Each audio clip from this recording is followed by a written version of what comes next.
Salam alaikum la famille. Mali kono, Mali koka. An bɛ bɛɛ fo ka bɛɛ waleɲuman dɔn. An sira hɛrɛ la, Ala ka an tile hɛrɛ la. Ala ka bi nɔgɔya, Ala ka bi diya, Ala ka bɛɛ sɔn, Ala ka hɛrɛ kɛ bɛɛ ye. Hadamaden fɛn fɛn bɛ dugukolo sanfɛ, bɛɛ bɛ hɛrɛ fɛ. Wa hɛrɛ caman bɛ Ala bolo. Ala ka hɛrɛ di bɛɛ ma. Ko dogolen ni ko bangalen, Ala ɲa bɛ bɛɛ dusukun na. Ala ka bɛɛ sɔn, Ala ka lafiya di bɛɛ ma. A balimakɛ dɔ Ras Balayira di l'homme tranquille depuis Paris. Tiɲɛ k'a fɔ baara ka kɛ jamana ka jɔ, hɔrɔnya woloma foyi. Fɛn bɛɛ fo janfa. Mali an b'a dɛmɛ an seko ni an damayira bɛɛ lajɛlen na.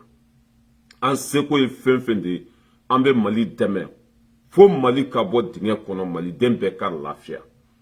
Ni laɲini sɔrɔla waati min na, a bɛɛ bɛ t'i ka ci fɛ. Ne balimaw, bi an sigikun ye ko damadama de. Faransi minisiri min bɛ yan n'a bɛ fɔ a ma ko ministre des affaires étrangères n'o ye Jean-Yves Le Drian. An ka ɲɛmɔgɔ o y'a wele bɔgɔ jɛnnen kan, an b'an da don o la k'o walawala dɔɔni. N'an tɛmɛna ka bɔ yen nɔ, min ye Abibu Cham, a minɛna bo kun na, a minɛna baneni na, a minɛna faneni na. Bi daba ye sunɔgɔ ta ye, a ja tigɛlen don, i y'a faamuya b'a la, fo k'a tɛmɛ a dan kan. Dabe Abibu Cham ye bi sunɔgɔ ta ye. Mɔgɔ caman de ye ne yɛrɛ wele kunu k'u y'u ka plainte don a kama ko parce que olu fa nɛnna, u ba nɛnna, u photow taara ka taa bila page in sanfɛ, u ka commencer mɔgɔ ma foyi. Abibu Cham baara b'i bolo dɛ. Mɔgɔ kelen tɛ, mɔgɔ fila tɛ, mɔgɔ saba tɛ, mɔgɔ naani tɛ. Nin bɛɛ mana ka plainte don kelen kelen, i denw bɛ t'u cɛla la k'i to kaso la ye. A fɔra ko kojugu man ɲi, baara jugu man ɲi. Baara jugu kɔ ye lebu de ye, baara jugu kɔ ye malo de ye. Ewa, dɔ filɛ nin ye dɛ. An b'an da don o la k'o walawala. N'an bɔra yen nɔ, an ka ministre de finance, cɛ kumana dɛ. Ewa, a ye cogo a bɛ danbe yira, a ye cogo a bɛ hɔrɔnya yira. Ministre comment s'appelle, ministre de finance.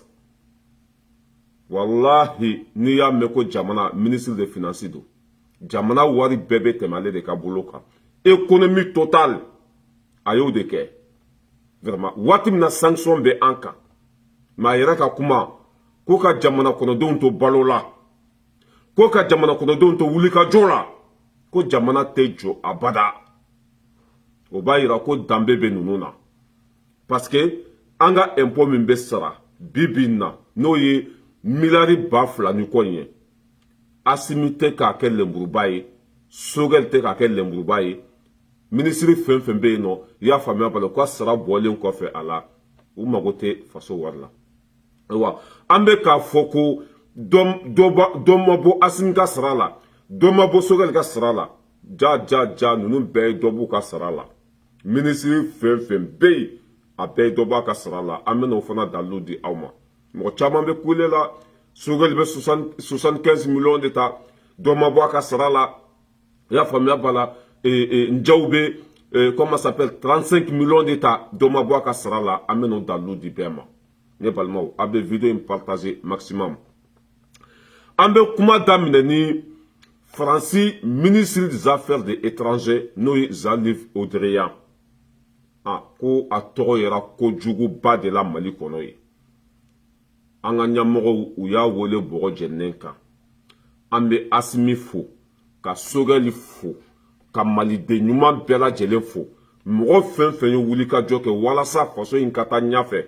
aw sara bɛ Ala de bolo. Ala ka hɛrɛ k'aw bɛɛ ye. Kunun, nin tun tɛ se ka kɛ Mali kɔnɔ.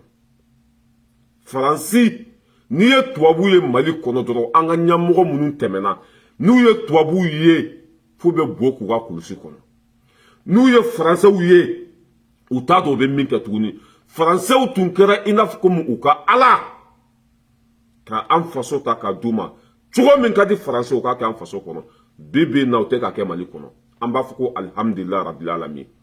An bɛ Asimi fo, ka Sogɛli fo, k'an ka cɛkɔrɔba fo sabu ɲuman Imam Diko, n'ale tun tɛ nin den ɲuman ninnu tun tɛ na fanga la. An ka ɲɛmɔgɔw, Faransi ministre des affaires étrangères, o ye plainte don a kama ko a tɔgɔ yera yurukuruko la a tɔgɔ yera Mali cili la a tɔgɔ yera y'a faamuya b'a la Mali passeport k'a halaki k'a ta tiɲɛ y'a faamuya b'a la ka malidenw danbe bɔ a la a Faransi ministre des affaires étrangères a an ka mɔgɔw y'a wele bɔgɔ jɛnɛn kan Mali bɛ ka jɔ de bilahi dusu bɛ ninnu kɔnɔ a ka bon hakili ma kunu nin si tun tɛ se ka kɛ kunu an tun tɛ se k'an kun kɔrɔta ka Faransi ministre n'u ka président lajɛ n'a fɔra bi k'an y'u ka ambassadeur gɛn k'u ka barikani gɛn i y'a faamuya b'a la ka wo c'u la k'u yira diɲɛma bɛɛ la an b'a fɔ ko alhamdulillah Mali bɛ jɔ Afiriki bɛ jɔ don n'a nataw la farafinw de bɛ diɲɛ zere don n'a nataw la masaya ani y'a faamuya b'a la diɲɛ tigiya a bɛ kɛ farafinw de ta ye bilahi don n'a nataw la farafinw de bɛ diɲɛ diriger o tɛ kɛ anw ɲɛna dɛ mais don n'a nataw la bilahi farafinw de bɛ diɲɛ mara a don bɛ na an bɛ ka ça veut dire k'an bɛ ka taa dɔɔni quoi n'a tun fɔra ko nin bɛ se ka kɛ Mali kɔnɔ mɔgɔ bɛ da nin na ninnu de tun bɛ bɔ i y'a faamuya b'a la Faransi o tɛ u sara IBK la u t'u sara anw ka ɲɛmɔgɔw la o bɛ bɔ Faransi ka t'u congo fo Gao ka avion ta Faransi président b'o kɛ u ka ministre des affaires étrangères n'o ye Jean-Yves Odria IBK tun bɛ ninnu bolo ko fila manani de bi alhamdulillah rabbil alamin an ka ɲɛmɔgɔw ala ka barika don o la o bɛ sira min kan n'u ma dɔ fara kan o kana dɔ bɔ a la dɛ hɛrɛ b'a kɔfɛ kunnawolo b'a kɔfɛ jama b'a kɔfɛ sanga b'a kɔfɛ fɛn bɛɛ lajɛlen bɛ nin kɔfɛ Faransi ministre des affaires étrangères a welela tribunal la a welela bɔgɔ jɛnnen kan a ye mana ko minnu kɛ Mali kɔnɔ a bɛ to o ɲɛfɔ juge ɲɛfɛ ye a n'a den k'an ka jamana ta k'a di ninnu ma hali an yɛrɛ ka wolosɛbɛn an ka passeport an ka carte a bɛɛ bɛ ninnu de bolo ka mɔgɔw fantanya k'u bantanya ka mɔgɔw ka baara tiɲɛ ka mɔgɔ bali hali an yɛrɛ fa dugukolo an ka passeport o kɛra jama ye mɔgɔw ye tɔɔrɔ sɔrɔ passeport ko la a ka bon hakili ma bon nin cɛ in de tun b'a bɛɛ kɔfɛ nin cɛ in de sen dalen b'a bɛɛ kan an ka mɔgɔw y'a wele a ye min kɛ a bɛ t'o fɔ juge ɲɛfɛ ye a ye min kɛ a bɛ t'o répond kaso la ye ala ka barika don a simina Mali tɔgɔ bɛ diɲɛ bɛɛ da kɔnɔ bi diɲɛ bɛɛ kɛra Mali fɛ bi grâce à nin furankɛni ninnu Faransi ministre kunturu i y'a faamuya b'a la ka plainte don o kama ko ka bɔ Mali la ka taa yɛrɛ ça veut dire ka taa yɛrɛ ɲɛfɔ Bamako ka bɔ Mali la i y'a faamuya b'a la ka taa jɔ anw ka kiiritigɛlaw ɲɛfɛ an b'a fɔ ko alhamdulillah wallahi ji bɛ don kɔ la dɔɔni an kɔni an bɛ ninnu kɔ dɛ wa an bɛ ninnu fɛ fana an bɛ ninnu fɛ wa an b'u kɔ fana an b'u dɛmɛ an seko n'an damayira bɛɛ lajɛlen na wallahi mais ninnu tun tɛ se ka kɛ o ninnu tun ye an ka alaw de ye ça veut dire que an ja jɔlen foyi tun tɛ ninnu ɲɛ n'u ko min an b'a to u ta la o ye ko bɛɛ da an kan k'an ka kabilaw ci k'an ka duguw ci ka sinjiw fɔra ka balimaw fɔra u ka intérêt nɔfɛ o bantɔla don n'i ye hakɛ mɛnlen ye a taara berekɛnɛ de ɲini wa Mali bɛ jɔ Afiriki bɛ jɔ Mali bɛ jɔ Afiriki bɛ jɔ Mali passeport ko tun bɛ nin denkɛ de bolo a y'a sɔrɔ cogo jumɛn nafolo caman sɔnna Mali kɔnɔ i y'a faamuya b'a la a sen b'a la a da bɛ nin bɛɛ la cɛ in ye kojugu caman kɛ dɛ wa an ka ɲɛmɔgɔw u y'a wele bɔgɔ jɛnɛn kan an y'u ka ambassadeur gɛn i y'a faamuya b'a la k'u ka barikani gɛn k'u ka takuba gɛn k'u yira diɲɛna u sɔnkolo ye min ye k'a fɔ diɲɛma bɛɛ ɲɛna Faransi sɔn ye min ye k'a fɔ diɲɛma bɛɛ ɲɛna o ka ministre des affaires étrangères cɛkɔrɔba kuntigɛba in o fana wala bɔgɔ jɛnɛn kan ala ka barika don nin fanga in na nin fanga in ala kana barika don a jugu si la kafiri minnu bɛ nin fanga in kɔ k'u b'a lajaba k'u b'a tɔgɔ tiɲɛ bila ala kana barika do o la an ye min sɔrɔ ninnu tile la a ma sɔrɔ cɛsi tile la mɔgɔw wulila o don ko jɛnɛ mara ko yen ka kala k'u bɛɛ an ka sɔrɔsiw ye tile kuru bɛɛ kɛ contrôle la yen ka jadisiw ɲini i y'a faamuya b'a la ka jamana lakana ninnu tulo man gɛlɛn dɛ i b'a dɔn fɛn min ye ninnu ko diya ne ya jamana kɔnɔden fɛn fɛn mana kuma n'i ta ye tiɲɛ de o b'i lamɛn o bɛ sɔn i ta ma o de ye ninnu ko diya ne ye ninnu tulo man gɛlɛn u b'u faso fɛ o bɛ bɛɛ lamɛn wa fɛn fɛn de hɛrɛ ye ka ɲɛsin faso ma n'u tulo dara kan u b'a ta ka baara kɛ n'a ye peresidanw tɛmɛna yan jiko gɛlɛya tun b'an na an y'a f'u ye u ma ci ka kɛ an na minisiriw tɛmɛna yan u y'an ka nafolo suɲɛ an y'u wele k'u ka bɔ u ka na perezante an ka nafolo taara yɔrɔ min na u tilara ka marifa ta ka ci an na k'an faga ninnu filɛ nin ye n'i ko jiko gɛlɛya bɛ yen u b'o ko ta ba la n'i ko balo tɛ yen u b'o ko ta ba la i y'a faamuya ba la n'i ko kɛnɛya tɛ yen u b'o ko ta ba la n'i ko lakana tɛ yen o ko bɛ ta ba la u bɛ mɔgɔw lamɛn u bɛ ko to mɔgɔw ta la an bɛ nin fanga in an b'a dɛmɛ f'an joli laban n'u tulo tun ka gɛlɛn an t'u dɛmɛ ni zonw tun don an t'u dɛmɛ n'u mago tun tɛ jamana la an t'u dɛmɛ mɛ aw k'a fɔ ne ye maliyɛndenw kulela ni fɛn o fɛn ye bilayi ninnu y'a o ko kɛ u kungo ye maliyɛndenw hamina ni ko o ko ye bilayi ninnu bɛ k'a bɛɛ ɲɛnabɔ mɛ a bɛɛ tɛ sɔrɔ tile kelen dɛ an bɛ taa dɔɔnin dɔɔnin de mɔgɔ tɛ yiri turu bi k'i bɛ sigi a suma la bi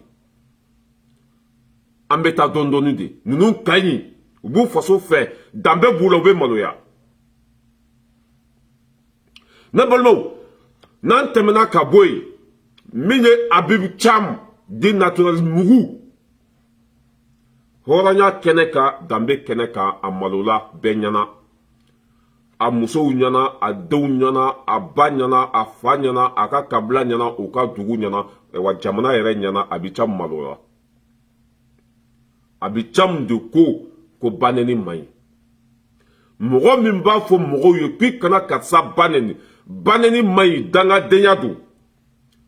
o tigi ka taa ye banɛni c'est à dire que o tigi ka taa kɛ banɛnikɛlaw ka président ye kumasulu don maloyala ko don ni ne tun b'a place la n bɛ juru don kan na k'an yɛrɛ faga ka bɔ diɲɛ kɔnɔ parce que ni nin kɛra hɔrɔnden na i tɛ se k'i kun kɔrɔta i y'a faamuya b'a la faden kɛnɛ kan tuguni ka hɔrɔnya duloki ta ka silamɛya duloki ta k'a yɛrɛ kɛ halaladen ye jaa ɲɔgɔn mɔgɔ lankolon ma wolo dugukolo kɔ kan a bi camu mɔgɔ min fa nana a bi camu fɛ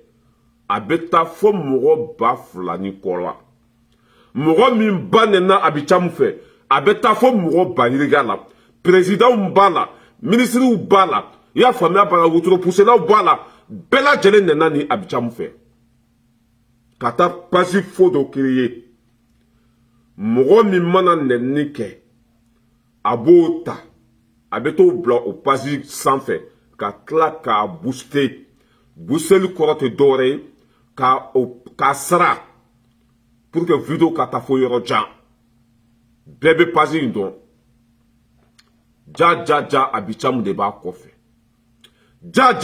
a bi camu n'a tigi bɛ baara kɛ ɲɔgɔn fɛ ja a bi camu cela veut dire que mɔgɔ min ye pasi in créer o tigi ye a bi camu kɛ administrateur ye ala y'a to a ka masaya la kojugukɛla kafiri ala jugu faso kumasuluden k'a yira diɲɛma bɛɛ la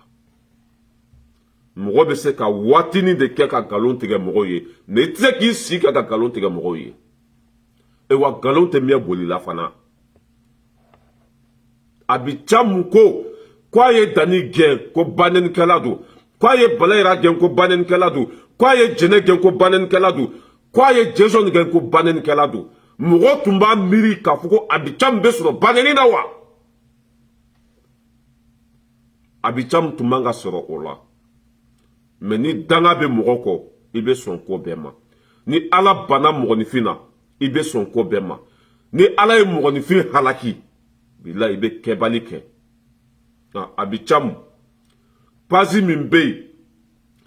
ko Mali Media FR a bɛ camu ta don bi a ta don sini kojugu fɛn fɛn kɛra pasi in kɔfɛ a bɛ camu de tun bɛ k'a kɛ mais a bila n t'a bila a ka suma de i m'a fɔ ko e tɛ yan a plainte hakɛ min donna i kama n'i sera Bamakɔ i bɛ wele bɔgɔ jeninen kan n'i ye sosoli kɛ n'o ye forontomugu fitinin don i k'u kɔrɔ i na jɔnko ala fɔ ye i m'a fɔ k'i tɛ mais i minɛna i bɛ ka video kɛ a capture b'an bolo yan i bɛ ka direct kɛ a video bɛ an bolo yan ni kile tɛ e bolo ni e t'a tigi dɔn ni e n'a tigi tɛ jɛ la e bɛ se ka don o tigi ka page kɔnɔ cogo jumɛn k'o bɛ direct kɛ ye o bɛ tila tuguni sagaw ni fɛndɔnbaliw ko olu bɛna fɔ aw ɲɛna ko n'i bɛ direct la ko mɔgɔ wɛrɛ bɛ se ka telefɔni ta ko k'a sigi ka direct la ko i ka direct bɛ taa bɔ o tigi fɛ k'a yira komi e de bɛ direct la c'est faux c'est archi faux a bɛ ca mun ye video kɛ daminɛ ni page in de ye yan'a ka siga yan'a ka bɔ a kalama k'a fɔ k'a bɛ Mali Media FR de sanfɛ i y'a faamuya b'a la a fɔlɔla o page de la a sigalen kɔfɛ dɔrɔn a y'a tigɛ ka taa a yɛrɛ ka page sanfɛ o tuma na jɛnbe b'a yɛrɛ fɔ wa jɛnbe b'a yɛrɛ fɔ wa dunun t'a yɛrɛ fɔ mɔgɔ de b'a fɔ a bɛ camu fɔlɔla o page de la mɔgɔw bɛ k'a fɔ i bɛ page min sanfɛ banɛnikɛlaw ka page don i bɛ page min sanfɛ page in maliyɛnden bɛɛ diminen don a kɔrɔ a ɲɛ bɛ commentaire la dɔrɔn paf a y'a tigɛ ka tila ka taa supprimer ka sɔrɔ ka taa a yɛrɛ ka page sanfɛ mɔgɔw bɔra min kɛ ko o ma a bɛ camu k'u ma jigi k'a fɔ k'a bɛ sɔn nin ma k'u ma miiri k'a fɔ ko a bɛ camu bɛ taa ye nin kɔfɛ a sirannen bɔra ka taa a yɛrɛ fili tulukalaman kɔnɔ a bɔra don min na k'a b'a yɛrɛ jɛya a yɛrɛ ɲakisɛ fila kan k'ale de bɛ page in kɔfɛ a yɛrɛ kuma cogo la k'ale de bɛ page in kɔfɛ a yɛrɛ kɛ cogo la ko nkalon b'a da kɔnɔ ni mɔgɔ ye kojugu kɛ n'a siranna a tɛ fili ni mɔgɔ nɔ bɛ ko la a kuma cogo i b'a dɔn siga tun bɛ mɔgɔw la mais petini bɔra ka kuma dɔrɔn bɛɛ y'a dɔn k'ale de b'a kɔfɛ a bɛ video kɛ cogo min na ka kɔrɔ a ma video kɛ o cogo kelen na n'a bɛ video daminɛ a bɛ yɛlɛ n'a bɛ video daminɛ a bɛ Arasibaci tɔgɔ fɔ n'a bɛ video daminɛ i b'a ye a ye cogo la mais n'i sen ta a pani kelen sigilen don n'a tɛ ɲini ka bo k'a ka kulusi kɔnɔ n'a tɛ ɲini ka kasi a bɛ ca mɔgɔ min ne wele kunu a bɛ taa fɔ mɔgɔ 10 ni kɔ de la k'u y'u ka plainte de desa a fanba bɛɛ bɛ Mali kɔnɔ nin tɛ e ka Mali taga nin t'o bannen pewu e ko e su de tɛna taa Mali kɔnɔ tuguni parce que ja t'i la e su de bɛ taa Mali kɔnɔ sinon e ta wallahi n'i taara Mali kɔnɔ mɔgɔ kelen de bɛ plainte don n'i ye kalo 9 kɛ yen nɔ n'o plainte bɛna ban dɔwɛrɛ fana b'a don i kan ye i b'i si kɛ kaso la ye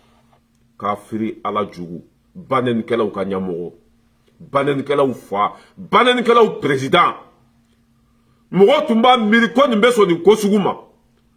ale de ko banɛni kow tɛ hɔrɔn danbe ye banɛni tɛ mɔgɔ ɲɛnama danbe ye banɛni ko silamɛya y'a kɔ e ka tila ka taa ye o ko sugu la vraiment c'est une honte la décevant mais danga min bɛ e kɔ ne y'a fɔ n k'a bɛ ku e la yanni ba ka sa taa barika ɲini dɛ yanni kɔrɔkɛ ka sa taa barika ɲini nin de ye kɔnɔ da a wolo kɔrɔkɛ muso 2 la nin de ba bɛ ka mɔgɔw wele réseaux sociaux sanfɛ k'ale man kɛnɛ k'a mago bɛ dɛmɛ la o den da barabaden o de bɛ Facebook sanfɛ karisa tɛ hɔrɔn ye karisa ma baara kɛ karisa tɛ maa ɲɛnama ye or que sɔn ɲɛnama tɛ ale la a jogo tolilen don hɔrɔn tɛ hɔrɔn jɛɲɔgɔn tɛ a ye dununba ka sanu suɲɛ yan cɛ o cɛ n'i ye sanu de suɲɛ nka cɛ e tɛ don da la fo ka diɲɛ dugukolo meleke dununba ka sanu suɲɛna o fɔra yan a m'o question jaabi hali bi den langolo delikela geribu aw mana ɲɔgɔn ye meeting kɛyɔrɔ la an ye numu de ye an ye garankɛ de ye an ye ɲamakala de ye i tɛ di yɔrɔ di yan soturama bolila faransi yan soturama bolila i ka permis b'i bolo faransi diplôme fɔlɔfɔlɔ o ye permis de ye mais ala ma den min da taɲa kama a tɛ taa yɔrɔ si a bi camu de ye maliyɛn bɛɛ ba neni ka maliyɛn bɛɛ fa neni n ye kali ala la ala min ka bon ka kalili ma pasi a bi camu b'a tigi dɔn i tɛ se ka kɛ administrateur ye abada ni pasitigi m'i wele k'a f'u ye i tɛ se ka kɛ pasitigi ye abada i tɛ se ka video kɛ pasi kɔfɛ abada ni pasitigi ma i y'a faamuya b'a la invitation ci ma par exemple ni ne ko n bɛ don nin so in kɔnɔ ni kile tɛ n bolo n tɛ se ka don ni ne ko n bɛ taa n ka carte bleue ko n bɛ taa wari labɔ ni a ye n'a kɔdu tɛ n bolo n tɛ se ka wari labɔ a mɔgɔ de bɛ carte bleue di ne ma ni mɔgɔ y'a di yan waati min na a bɛ sɔrɔ ka kɔdi di yan n bɛ sɔrɔ ka wari labɔ n ka compte kɔnɔ i tɛ se ka video kɛ ni pasi ye abada ni mɔgɔ dɔ ma yamaruya d'i ma a mɔgɔ min ye pasi yamaruya d'i ma e b'o tigi dɔn i y'a faamuya b'a la e n'o tigi bɛɛ jɛmakan de ye nin baara jugu in ye baara min ɲɔgɔn baara jugu ma kɛ mali kɔnɔ mɔgɔ fɛn fɛn fa nɛna a b'o ta mɔgɔ fɛn fɛn ba nɛna a b'o ta wa tellement que sagaw don tellement que baganw don tellement que fɛn dɔnbaliw don yan'u ka don baleni na u ni mɔgɔ minnu tun bɛ côté kelen na n'o b'olu ka vidéo partager o ma aussi effacer Baba Kabarani ka wuli ka jɔ la a taara o bɛɛ segesege yan'u ka don bannen na yan'u ka bannen vidéo ta k'u bila u ka page sanfɛ o tun bɛ CDR mɔgɔ de ka vidéo partager CDR mɔgɔ mana fɛn fɛn kɛ o tun b'o de partager o ni CDR mɔgɔ tun ka di i b'a dɔn direct ko CDR mɔgɔ de bɛ page in kɔfɛ olu nana don bannen na tellement que c'est des moutons tellement que fali bo de b'u kunkolo la o ma segin kɔfɛ o ni mɔgɔ minnu lien tun b'u ni mɔgɔ minnu cɛ ka taa o traces ninnu supprimer o y'o traces ninnu bɛɛ to yen o y'o bɛɛ to yen tellement que an y'u seko k'u éduquer u siran kojugu f'u b'u yɛrɛ ba nɛni ni tun ye dɔ fɔ Abicha ma a tun tɛna page in sanfɛ mais bi o malo la danga binna o kan hali u yɛrɛ ba nɛni kan bɛ u t'a bila page in sanfɛ o tɛ danga fara danga kan ka danga fara danga kan ne yɛrɛ kɔrɔmuso ye video de kɛ o don ko ni page in bɛ fɛ ka ni page in n'a bɛ fɛ mɔgɔw ka danaya ka d'a kan n'a bɛ fɛ mɔgɔw ka dɔn k'a fɔ ko a tɛ parti pris de la ne yɛrɛ kɔrɔmuso Umu Balayira bɔra ka video kɛ ka page in k'a tigi ba nɛni k'a fa nɛni u y'u yɛrɛ ba nɛni kan fana ta ka taa bila page in kan dangadenya ma ɲi dɛ dangadenya ma ɲi dɛ a bɛ fɔ nin de ma ko dangaden alakali tellement que ninnu ye sagadenw de u siran kojugu Umu Balayira ye video kɛ ko pour que mɔgɔw ka da Abicha mun na pour que mɔgɔw ka da CDR mɔgɔw la ni o tɛ page in kɔfɛ ko ale bɛna ba nɛni bilen kan a bɛna page in ba nɛni ni page in bɛ tiɲɛ de kan k'a bɛ ale ba nɛni kan ta ko k'a bila a ka page sanfɛ a ye ba nɛni kan in ta k'a bila a ka page sanfɛ a siranna a y'a jigin tuguni a siranna tuguni k'a ta ka na voilà le fils con tellement que ala ye ninnu labila k'u danga k'u halaki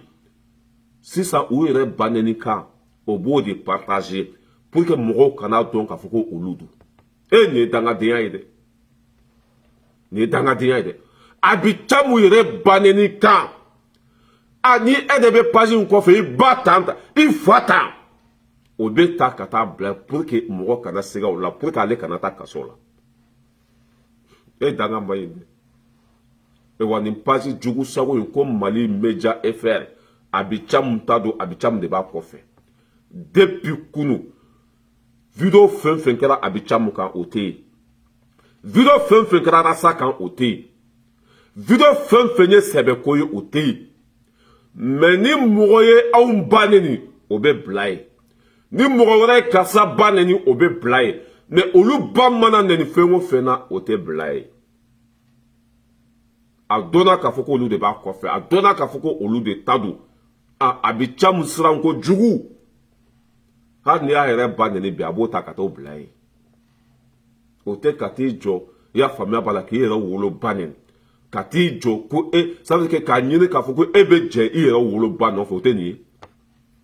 ninnu bɛ sɔn ko bɛɛ ma n y'a fɔ aw ye ko sɔn jugu bɛɛ bɛ ninnu na ninnu ye kafiriw de ye ala juguw don ninnu bɛ sɔn ko bɛɛ ma dalu tɛ nin ye i yɛrɛ woloba bɛ ka nɛni mɔgɔ min bɛ pasi in kɔfɛ i ba tan mɔgɔ min bɛ pasi in kɔfɛ i fa tan mɔgɔ min bɛ pasi in kɔfɛ i bɛ tan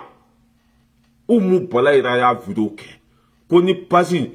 ni ça veut dire ni n'a bɛ tiɲɛ de kan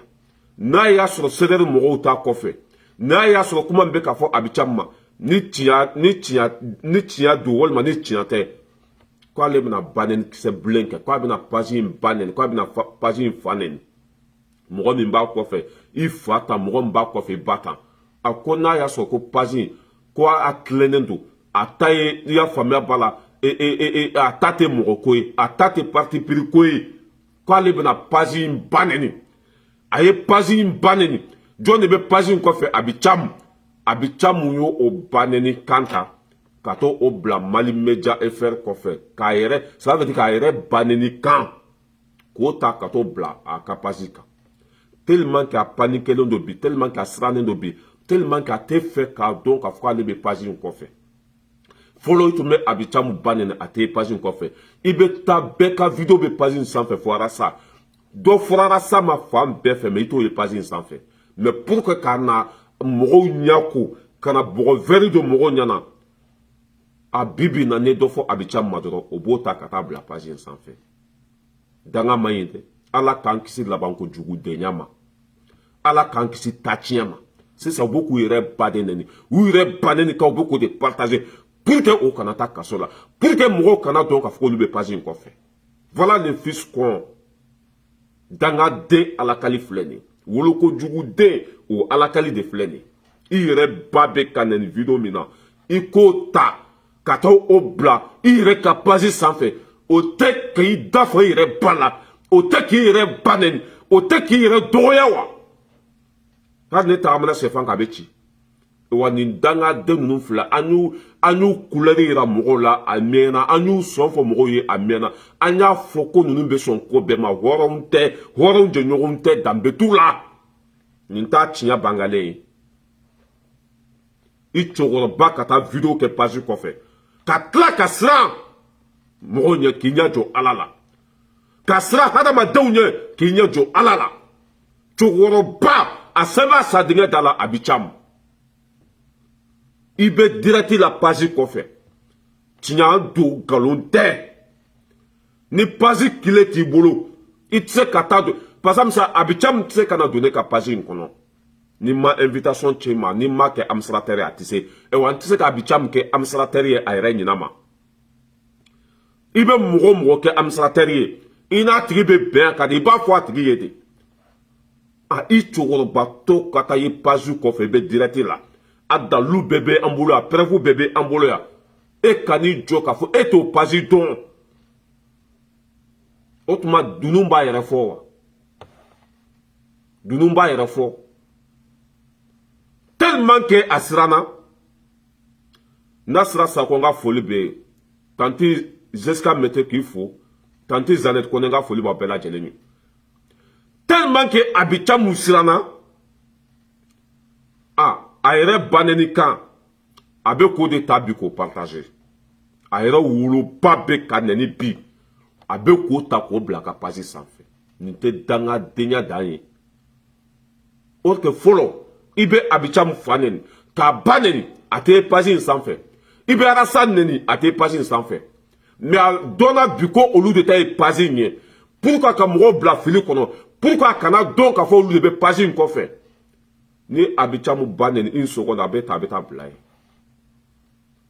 wallahi Abidjan ni ne tun bɛ e place la n tun bɛ n jɔ k'a fɔ si n b'a kɔfɛ n b'a tigi dɔn o tun ka fisa i k'i t'i yɛrɛ ba nɛni bon e bɛ jigi de e tɛ yɛlɛ e wa e tɛ don kɔrɔlen e tɛ da la maliyɛn den bɛ y'i sɔrɔ faransi a mun b'i bolo foyi e wa danga de b'i kɔ a bɛ wari fɛn fɛn sɔrɔ a bɛ di musow de ma a bɛ wari fɛn fɛn sɔrɔ a bɛ don musow de la n'a bɔra Bamako n'a bɔra Faransi ka taa Bamako ɲɛ kali ala la ala min ka bon ka kali ma mɔgɔw de bɛ so ta luwanse la ka bila kɔnɔ ka tila ka sara a ye ka bɔ Faransi ka t'i dulon mɔgɔw la Mali kɔnɔ bilahi maliyɛn den fɛn fɛn nana Faransi yan nin ye ne yɛrɛ siɲɛ fɔlɔ de ye k'a ye k'a mɛn e ka bɔ Faransi ka t'i dulon mɔgɔw la Mali kɔnɔ e ka bɔ Faransi ka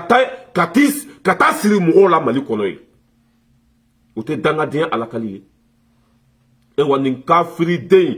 ale de bɛ Mali Media FR kɔfɛ a tɛ wuli a video capture b'an bolo yan a video bɛ an bolo a bɛ direct la ni page in ye ni e ta tɛ page mun b'i s'a kɔfɛ ni e tɛ page tigi dɔn mun de b'i s'a kɔfɛ e ni ala na kɛ comment ça fait que ne bɛ se ka bɔ n ka so ko ne bɛ taa don Nasira ka so kile tɛ n bolo Nasira ma kile di yan ni Nasira ma bɛn a kan ne bɛ se ka taa don Nasira ka so kɔnɔ cogo jumɛn ne bɛ se ka taa don Nasira ka du kɔnɔ cogo jumɛn a ma kile di yan n'a ma bɛn a kan ka na ko a b'an kɛ saga ye bɛɛ y'a valide bɛɛ y'a dɔn k'a fɔ ale de b'a kɔfɛ a kuma cogo a ye cogo a siran cogo bibi n'a yɛrɛ woloba Umu Balayira ne yɛrɛ kɔrɔmuso k'a bɔ ka page in ba nɛni ka page in fa nɛni ko ni page in ko n'a y'a sɔrɔ a bɛ tiɲɛ de kan n'a bɛ fɛ page ni page in bɛ fɛ Umu Balayira ko ni page in bɛ fɛ ale ka da a la k'ale bɛna page in ba nɛni ko ni page in sera k'o ba nɛni kan bila o page sanfɛ a k'ale bɛ da page in na wa k'ale bɛ sɔn page in ye sagaden misiden lɛden hɔrɔnkolonden a y'a yɛrɛ ba nɛni kan ta ka t'o bila page sanfɛ ɛri kelen a y'a supprimer ɛri fila a nana bila yen tuguni dabu ye bisinɔgɔ t'u ye Umu Balayira ko page in ko ale bɛ fɛ k'a dɔn n'a bɛ tiɲɛ kan walima n'a tɛ tiɲɛ kan ko ale bɛ fɛ k'a dɔn n'a tɛ parti pris la ko mɔgɔw ko i tɛ ka Arasa banɛnikan partager i tɛ ka Abidjan banɛnikan partager n'a y'a sɔrɔ aw tɛ CDR mɔgɔ ye ko ale bɛna banɛni kɛ a ye page in fa nɛni k'a ba nɛni k'a ba nɛni f'a ka taga fɛ dugu ma sagaden taara ta k'a bila a ka page sanfɛ nin bɛɛ kɛ kun ye da a ka kisi kaso ma mɔgɔ 10 ani kɔ de ye ne wolo kunu k'u y'a valide ko Abidjan bɛ page in kɔfɛ k'u ye plainte don e su de bɛ taa Mali kɔnɔ n'i taara Mali kɔnɔ b'i don kaso la wa a kaso kuntala ka jan kosɛbɛ kosɛbɛ a kaso kuntala a ka jan ka bɔ hakili ma k'a firi ala jugu e ka jugu ni Amadu Gufa e ka jugu ni Yada Agali ye wa a ye balimaw bila ɲɔgɔn na yan ne ye video kɛ yan ne ni Jɛnɛ tɛ ɲɔgɔn na foyi a taara Jɛnɛ photo ta k'o bila ne ka video kɔrɔ Jɛnɛ ye video kɛ ne ni Jɛnɛ tɛ ɲɔgɔn na a ye Jɛnɛ photo ta k'o bila ne ka video kɔrɔ ka ne photo ta k'o bila Jɛnɛ ka video kɔrɔ wa ɲɔgɔn ka firi den tɛ page ninnu na u mɔgɔ dama de b'a kɔfɛ saga dɔ ninnu tɛna olu tɔgɔ fɔ mais Abidjan bɛ Jiga Watara bɛ yen ni Abidjan ni silamɛ don ni hɔrɔn don n'a bɛ fɛ mɔgɔw ka da la a ka taa saliji ta k'a bolo da kuranɛ kan k'ale tɛ page in kɔfɛ mais n'a y'o yɛrɛ kuma caya a bɛ sɔn k'o kɛ dɛ parce que a kunkolo tiɲɛna i m'a ye a yɛrɛ ba nɛnina video min na a y'o fana ta k'o partager or que kunna a tun tɛ nin si kɛ page in sigira depuis 2021 page kura yɛrɛ don a ma mɛn ten quoi wa page in daminɛ yan'a ka don banɛni na a tun bɛ CDR mɔgɔ ka video bɛɛ de partager a tun bɛ CDR mɔgɔ de ka côté la yan'a ka don banɛni na ni i Arasa ka video de partager le bɛ yen n'i bɛ Arasa fɛ a b'o video partager n'i tɛ Arasa fɛ o video tɛ partager ça veut dire k'a tun bɛ CDR mɔgɔ de ka video partager yan'a ka don banɛni na lagasa jugu sago fɛn dɔnbali fali bo de bɛ kunkolo in kɔnɔ foyi tɛ kɛ de mouton e nana don banɛni na e ma segin kɔfɛ ka taa trace effacer ka t'i sen nɔ ka t'o effacer o tun bɛ mɔgɔ minnu ka côté la kunun o ma segin ka t'o bɔ yen an taara bɛɛ vérifier Baba Kamara taara bɛɛ lajɛ ka taa bɛɛ vérifier a y'a sɔrɔ a bɛ yen o ni mɔgɔ minnu tun ka di kunun o tun bɛ mɔgɔ minnu ka video partager mais u yɛrɛ don CDR don quoi u tun b'u yɛrɛ ka vidéo de partager ça veut dire que u tun bɛ fɛn bɛɛ k'u yɛrɛ de a n'i nana don nin ko sugu la pour que a kana dɔn ko e don i bɛ segin ka taa kɔfɛ ko minnu kɛra k'olu bɔ yen fɔlɔ ka sɔrɔ ka banɛni daminɛ wa bɛɛ ye plainte don Baba Kamara ninnu tout le monde Abidjan ça veut dire que i tɛ se ka taa yɔrɔ si quoi a kɛra i bolo donko ni donkoma de tila cogo yɛrɛ de t'i la wa bi hali n'i ye bɛlɛ bila a kɔnɔ a bɛ mɔn n'i ye kabakurun fili Abidjan kɔnɔ bi a bɛ mɔn nin tile fila la a ye kilo min perdu a bɛ taa 5 kilos la nin tile fila la fo k'a fasa fo k'a tɔ kɛ kɔnɔni a photo bɛ Abidjan photo bɛ n ka page sanfɛ o tile fila dɔrɔn fo k'a ban ni e nɔ tɛ a la ni e sen tɛ a la i siran kun ni tiɲɛ tɛ a la i panike kun wa nin bɛɛ ye hakɛ de u ye mɔgɔw ka wariw minɛ yan k'a dun nin arasako in na u ye mɔgɔw janfa yan arasako in na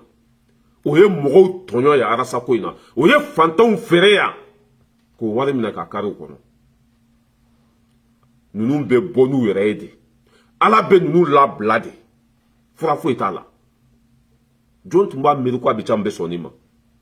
Dani ye banɛnikɛla de ye Bala yɛrɛ ye banɛnikɛla de ye Jɛnɛ ye banɛnikɛla de ye Dezone ye banɛnikɛla de ye an y'u gɛn a donna ta bɔra ta Sederi banɛni tɛ yen tuguni ja ale de ye banɛnikɛlaw ka président ye hali n'i ye banɛni kɛ su fɛ a bɛ ta a b'a bila i b'a la k'u tɛ sunɔgɔ a page dama bɛ yen u saga damaw ka page bɛ yen i bɛ ala kali k'a fɔ baara tɛ ninnu na i bɛ vidéo kɛ sisan bilahi u b'a ta u b'a bila yen i bɛ vidéo kɛ sisan u b'a tigɛ u b'a bila yen Abidjan baara b'i bolo dɛ plainte min donna wallahi a ka bon hakili ma tu vas répondre ça devant le juge i m'a fɔ k'i tɛ yan n'o y'i minɛ kaso la ka forontomugu dɔɔni don i ku kɔrɔ ka forontomugu dɔɔni don i nun kɔnɔ ka forontomugu dɔɔni don i ɲakisɛ la wallahi i b'a fɔ ko ne de b'a kɔfɛ wa jiga de y'a créé wa anw de tun b'a kɔfɛ i bɛ jɔn ka ala fɔ ye nin bilatɔ la tɛ dɛ ka tila ka Ture photo ta k'o bila ye kafiriden sagaden fɛndɔnbaliden ni nin sigi o ma kalan dɛ o tɛ fɛn dɔn e ba bɛ ka nɛnɛ bi i bɛ k'o partager jɔn bɛ sɔn o ma i yɛrɛ wolobaw bɛ ka nɛnɛ bi i bɛ k'o ta k'o bila i ka page sanfɛ sagaden misiden warankolonden naturel mugu a ɲɔgɔn kafiriden mana diɲɛ kɔnɔ depuis a yɛlɛla nin réseau sanfɛ jeunesse bɛɛ tun bɛ ɲɔgɔn bolo faransi yan jeunesse bɛɛ mais depuis a donna vidéo kɛ la an ni Malika famille tun bɛ ɲɔgɔn bolo a y'an fara a bɛ komi lamu ale ye lamu de Sederi a nana a ye Malika famille ni jeunesse bila ɲɔgɔn na a nana tuguni mɔgɔ tun bɛ Sederi kɔnɔ mɔgɔ tun bɛ arasa fɛ a nana k'olu bɛɛ fara kafiriden mɔgɔ lankolon wa page e de b'a kɔfɛ n ye n kali ala la ala min ka bon ka kali ma i tun bɛ direct la ye direct la vidéo bɛ n kun yan Morgan y'a bɛɛ ça veut dire i ye donna dɔrɔn Morgan ninnu y'a bɛɛ u y'a bɛɛ capture kɛ ka tila k'a vidéo k'a tigɛ a preuve bɛɛ bɛ yen o tuma na page in ye subaga de ye page in ma deli ka direct yɛrɛ kɛ diɲɛ kɔnɔ hali a tɛ segin direct kan a b'a tigɛ de dɔrɔn yɔrɔ min ye banɛni ye k'o bila yen lagasa kunu i ma Abidjan banɛni kan partager vidéo i bɛna o partager e tun kan k'o kɛ kunu de i bɛ vidéo bila i ka page sanfɛ hali a t'a supprimer arasa ba manɛni kunu arasa ba nɛnina kunu i m'o partager vidéo i bɛna o partager o b'a yira ko tu es con tu es bête foyi t'u kunkolo kɔnɔ muso tilara tuguni i y'a faamuya b'a la k'a banɛni a ko n'a y'a sɔrɔ k'a tɛ nkalon kan a ko a ka nin ta k'a bila a ka page sanfɛ sagaden a y'o fana ta a yɛrɛ banɛni kan k'o bila a ka page sanfɛ voilà le fils de con e yɛrɛ k'i yɛrɛ banɛni wa nin bɛ cogo min na bi hali n'i ko k'a ka ɲɛsin a yɛrɛ woloba ma k'o ka tagafe foni a b'a foni sagaw don baganw don mɔgɔ min b'a yɛrɛ banɛni kan partager mais c'est des malades an bɛ tɛmɛ e la mais i tagatɔla don kaso la i tɛ bɔ nin na dɛ i ye mɔgɔw tɔɲɔ de i binna mɔgɔw kan i ye kafiri de i y'a faamuya b'a la i tɛ balima fila bɛnnen fɛ i nana ka bɛɛ fara ko e video kɛlɛ ko e dabara ka bon ko arasa de e kunna ka kala jɛnɛyakɛla ala jugu kafiri mafiri a tɛ sali a tɛ sun a bɛ dulɔ min a bɛ jɛnɛya kɛ sɔnkolon bɛɛ b'a la diɲɛ dugukolo sanfɛ a bɛ camu naturel nugu a ɲɔgɔn kafiri denmawolo diɲɛ kɔnɔ mais i ju bɛ kɔrɔ kaso la ye i kunsigi bɛɛ bɛ gɛn k'i tutu kaso la e ye baara jugu min kɛ Facebook sanfɛ mɔgɔ si m'a kɛ e wa compte fo hali a ka compte dɔw tun bɛ yen nɔ ko cam niwɛ walima quoi cam niwɛ a delila ka banɛnikɛla dɔ ka video ta ka taa bila ye ne ko bɔn y'a ye a bɛ cam ko ale tɛ banɛni kɛ ko sɛdɛri ko banɛni tɛ yen bi mɔgɔ ka banɛni kɛ e k'o ta ka taa bila i ka page sanfɛ k'i ni banɛnikɛla bɛɛ kelen ye ne y'o video kɛ même pas heure kelen a taara o supprimer a tun bɛ direct k'o page sanfɛ a ye o page fana bila a ka lagalagatɔw de bɛ direct kɛ a bɛ siran ka tɛmɛ fɛn bɛɛ kan n'i ye ko kɛ i b'a assumer de mais e bɛ ko kɛ i bɛ siran page in y'i ta de ye dɛ n'i ta tɛ i tɛ se ka taa video k'a kɔfɛ n'i t'a tigi dɔn bilahi i tɛ se ka don mɔgɔ ka page a tɛ se ka kɛ cogo si a tɛ se ka kɛ o en plus fana u bɛ ka min fɔ ko k'a to direct de la k'o ye téléphone sigi a la ko ka taa direct bɔ côté dɔ in na ye c'est faux c'est archi faux a fɔlɔla o page de la Mali Media FR a fɔlɔla video kɛla ni o de ye mɔgɔw bɛ ka sɛbɛn commentaire la a ko i bɛ page min kɔfɛ ko mɔgɔ diminen bɛ page in kɔrɔ dɛ mɔgɔ diminen bɛ page in kɔrɔ paf a ye video tigɛ ka taa video k'a yɛrɛ ka page sanfɛ o tuma na jinɛ don wa jinɛ don wa i tɛ bɔ nin na bilahi ɲɛ kali ala la i tɛ bɔ nin na n'i ta tiɲɛnen pewu kana dan k'i ba nɛnikan partage dɛ i ba ta i k'a bilo sankolo la i tɛ bɔ nin na kana dan k'i ba nɛnikan partage dɛ taa fini bɔ i ba la i tɛ bɔ nin ko la k'a firi ala jugu si jugu i ba bɛ ka nɛni bi i bɛ k'o partage pour que a kana dɔn k'a fɔ e de bɛ yen kana dan o ma dɛ k'i ba désavouer taa fini bɔ i ba la i ba a bilo sugu b'a la mais i tɛ kisi i tɛ bɔ nin na dɛ dangaden u bɛ n'u jɔ an ɲɛna sagaden ninnu a bi ca mun tɛ dɛ a tɛ dɛ n'a tɛ pour que a bɛ siran n'a tɛ pour que a bɛ bɔ ka video kɛ i taara sɔrɔ page kɔfɛ ko e tɛ i yera page kɔfɛ mɔgɔw ɲa mɔgɔ delila k'a fɔ k'i b'a kɔfɛ yan mɔgɔ delila k'a fɔ yan ko e de b'a kɔfɛ yan i ye video de kɛ ni page in ye i minɛna page in kɔnɔ i bɛ ka video de kɛ o de la mɔgɔw ko ko e don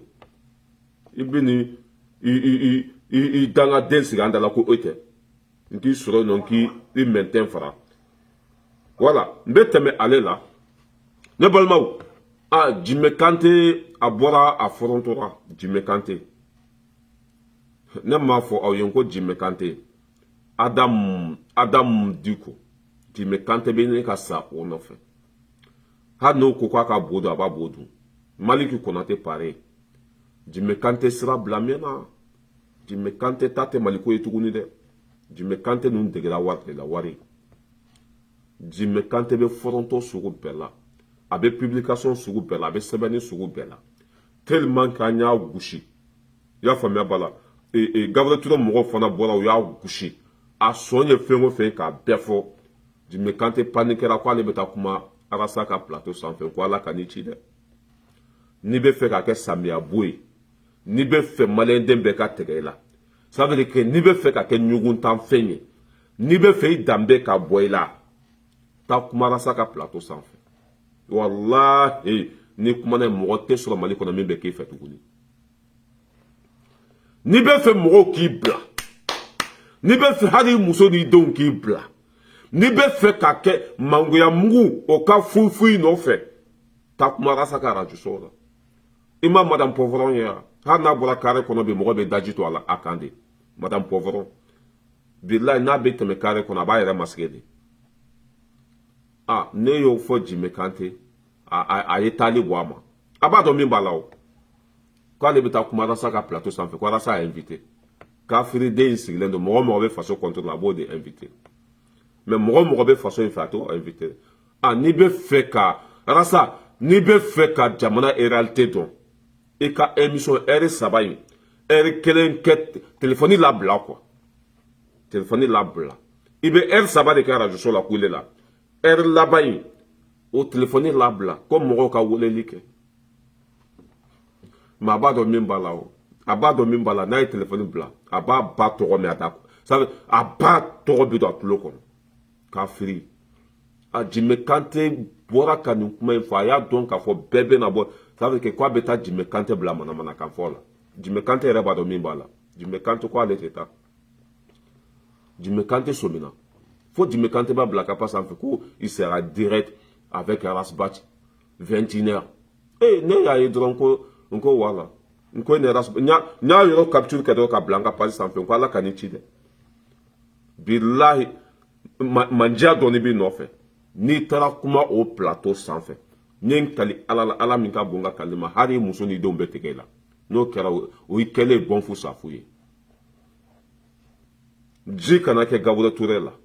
an ka kɛ machine ka tiɲɛ robinet ka tiɲɛ mais ne bolo tun kan ka kɛlɛ kɛ yen fɔlɔ de yanni ka n'i sigi réseau sanfɛ an ka kɛ ji kana kɛ yen machine ka tiɲɛ jiko gɛlɛya yɛrɛ tɛ yen peut-être défaut bɛ machine na défaut bɛ fɛn dɔ la panneau de maille walima fɛn min man ɲi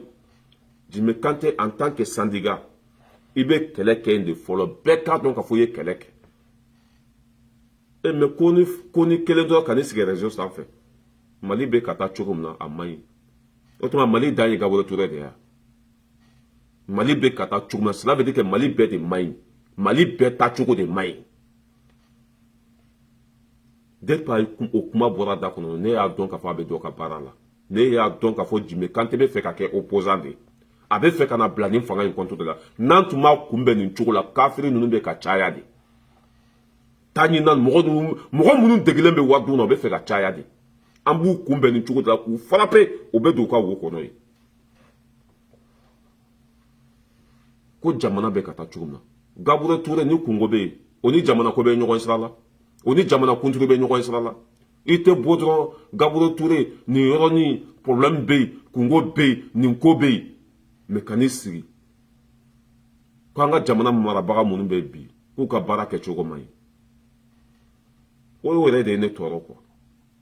a yɛrɛ bɛ tila tuguni ko ji bɛ yen dɛ ko forage saba de bɛ yen depuis o yɔrɔ la ne ko nin tɛ tiɲɛ kan bon i lebulen filɛ nin ye i tɔgɔ de bɛ bɛɛ da kɔnɔ bi hadamaden i bɛ baara fɛn fɛn na sabali fara a kan mɔgɔw tɛ tugu nkalon kɔ tuguni dɛ Mali kɔnɔ a banna mɔgɔw tɛ tugu nkalon kɔ tuguni o banna pewu n'i bɛ tiɲɛ kan mɔgɔw b'a dɔn n'i bɛ nkalon de kan mɔgɔw b'a dɔn parce que hakili bɛ mɔgɔninfinw na ka tiɲɛ ni nkalon bɔ ɲɔgɔn na jɔn bɛ dɔ fɔ Assimi ma bi personne jɔn bɛ dɔ fɔ Sogɛli ma bi personne o bɛ ka baara kɛ tiɲɛ kan jɔn bɛ dɔ fɔ Kamara ma personne mais mɔgɔ tɛ tiɲɛ kan maliyɛndenw tɛ tan di ma dɛ Jimmy Kanté nin ye fana ta tiɲɛnen pewu Mali ti Konate dɛmɛ cogo tɛ a la Adam Diko dɛmɛ cogo t'a la Faransi yɛrɛ tɛ se ka dɛmɛ tuguni en plus i bɛ ka taa kunnafoni ta yɔrɔ min na ko Renouveau FM Renouveau ye bubu de ta ye tiɲɛ tɛ fɔ ye e ma taa kunnafoni ta ne bolo e ma kunnafoni ta i y'a faamuya b'a la hɔrɔndenw bolo e bɛ taa kunnafoni ta yen fɛ de ko Renouveau FM Renouveau FM Alasa bɛ kuma radio so min na heure saba a tɛ courant sara a tɛ ji sara a tɛ foyi sara bubu ka radio so don a bɛna jɔ k'a bɛna manamanakan fɔ aw ye Jimmy Kanté n'i bɔra nin na i tɛ juguya ta ka mɔgɔ si sɛgɛrɛ syndicats ye min da i kan Gabriel Touré kɔnɔ ye i y'a bɛɛ mɛn Videomaniw ye min da i kan i y'a bɛɛ mɛn video foyi tɛ tɛmɛ i la i ni ne yɛrɛ bɛ Amina ne de ye ko in daminɛ ne y'a fɔ aw ye ko barika bɛ anw da de la ne y'a fɔ aw ye ko anw da baara ka jugu ni marifakisɛ ye n'an y'an ɲɛsin ma bilahi bɛ taa gongon fɛ anw donna ko o ko la ala y'an dɛmɛ a bɛɛ la parce que an bɛ tiɲɛ de kan an tɛ nkalon kan dɛ wa an tɛ fɛn ɲini na yan ni n bɛ fɛn ɲini de la yan ala k'an su fɔlɔ bɛ jahanama ma ni n ta tɛ maliko ye ala kana n kɔ suma ala kana n ɲɛ suma ni faso in kanu de tɛ n na ala kana hɛrɛ don kɔ la ala kana don ɲɛ la ni nata bɛ jɔyɔrɔ de kan walima ni nata bɛ wari de kan ala kana hɛrɛ kɛ n ye faso o de bɛ nin kan mali de ka di n ye n bɛ fɛ an faso ka lafiya n bɛ fɛ bɛɛ ka lafiya n bɛ fɛ an faso ça veut dire que a ka segin a danbe kɔnɔ an tɛ fɛn ɲini n'a ye dɛ o de la n'an donna ko o ko la an bɛ sebaaya sɔrɔ n'an ye kɛlɛ fɛn fɛn kɛ an bɛ sebaaya sɔrɔ n'an donna ko o ko la an bɛ nɔ bɔ anw de y'an da sigi IBK la yan a ma sa anw de kɛra arasa fɛ a ma yɛlɛ an y'a bila a ma jigin an ye mɔgɔ o mɔgɔ dɛmɛ a bɛɛ kɛra fɛn ye parce que an bɛ tiɲɛ de kan o dɛmɛni fana senfɛ kana miiri k'a fɔ ko an kɛra i ta ye dɛ kana miiri k'a fɔ ko i y'an san dɛ n'i ye sira bila an b'i bila ka faso ta o de y'an ta ye an tɛ faso labila mɔgɔ si ye